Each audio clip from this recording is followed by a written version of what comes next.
All right, this is chapter 29, how organ systems communicate. So the key concept here is the nervous system and the endocrine system provide the means by which organ systems communicate. So our two main key systems we're talking about today are the nervous and endocrine systems. So again, the body's whole purpose of communicating is to maintain homeostasis.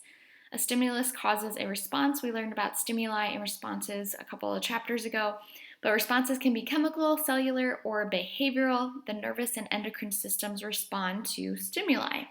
So for instance, if you poke yourself with a needle or something like that, you're going to feel it.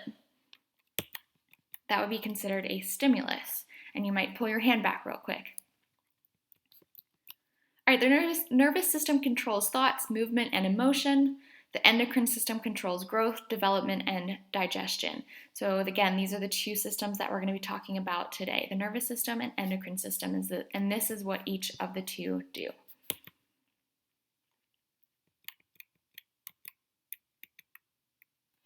All right, the nervous system works quickly using chemical and electrical signals. There's an interconnected network of cells. The signals move throughout the cells. And they're divided into the central nervous system, also abbreviated as the CNS, and the peripheral nervous system, the PNS. I'll probably be referring to the systems as CNS and PNS, but this is what they mean: central nervous system and peripheral nervous system. Central means like center, peripheral means like the outer edges.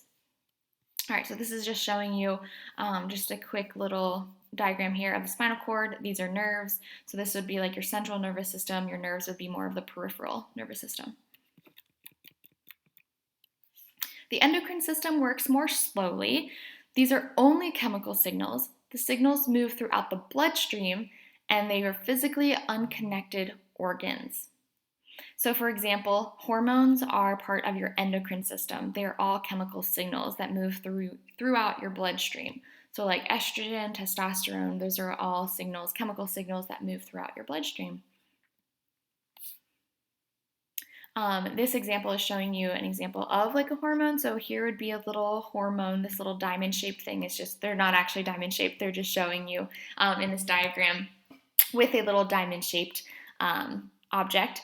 So this is representative of a hormone. This is representative of like your bloodstream. This little purple thing is a receptor, and as you can see right here, that hormone is trying to get to a target cell, and these hormones can actually come out of your bloodstream. That's just how they travel. Those hormones can actually come out of your bloodstream, and they'll find the target cell, whatever that is, and then they'll actually be able to fit right into it. But this is not a target cell, so obviously that hormone isn't going to fit into that little receptor there because it's not the right fit. That's how hormones work. You can get from one part of your body to the other, to the final destination of a target cell. Okay, 29.2. The nervous system is composed of highly specialized cells. All right, this is getting into more detail about the nervous system. Neurons are highly specialized cells. A neuron has three parts: cell body.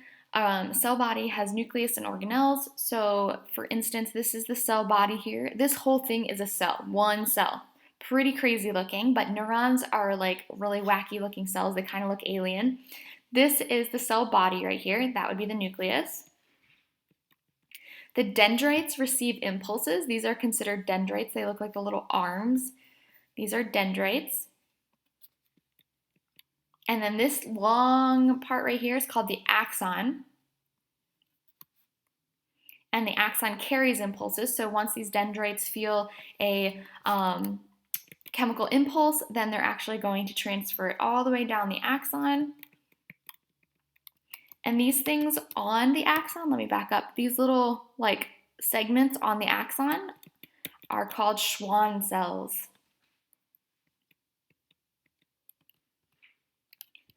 This is a synapse. And then this is the axon terminal. They look kind of like little feet.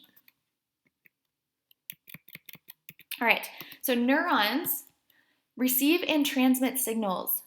This gets into a lot of like technical chemistry here, so we're not going to get into super amounts of detail, but I am going to touch on it real quick.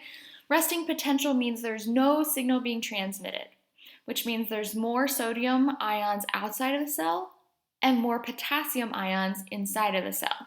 So this is sodium ions, potassium ions. And that's resting potential. An action potential is a moving electrical impulse. So this is when like you have a thought, or maybe you touch a hot stove and then those receptors in your fingers are going to send that signal to the brain saying, okay, this is hot. So an action potential is a moving electrical impulse. It is generated by a stimulus, so like touching a hot stove. The sodium ions enter and the cell becomes positively charged.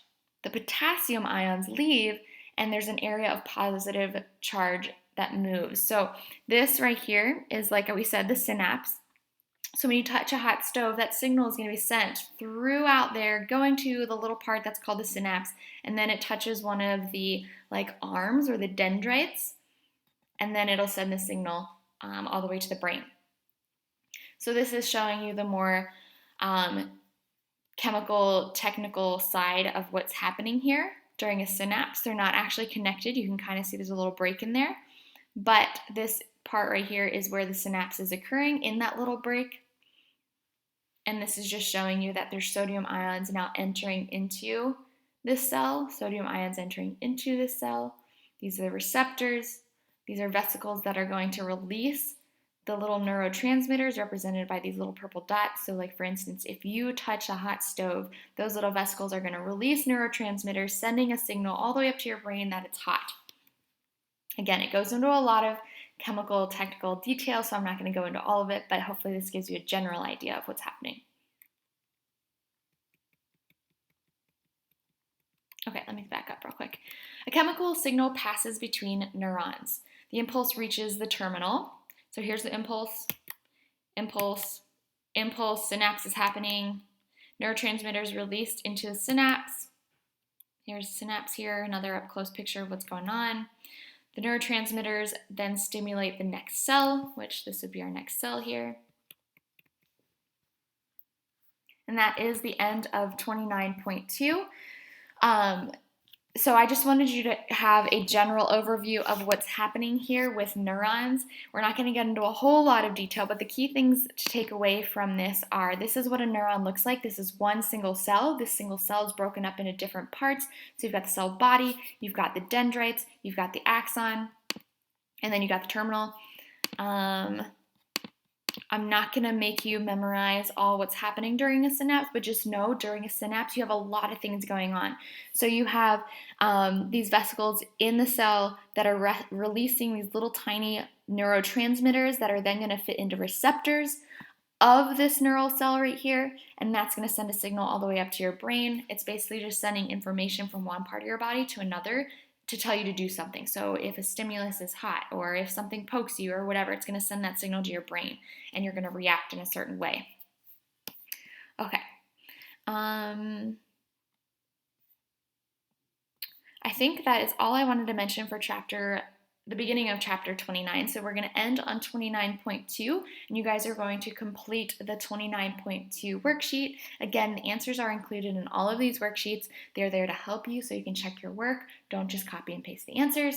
But yeah, all right, that's the end of 29.2. Tomorrow we'll pick up with 29.3 and 29.4, and you guys will actually have 2 labs tomorrow. So no worksheets, but you'll have 2 labs, and I'm going to demonstrate them in video format.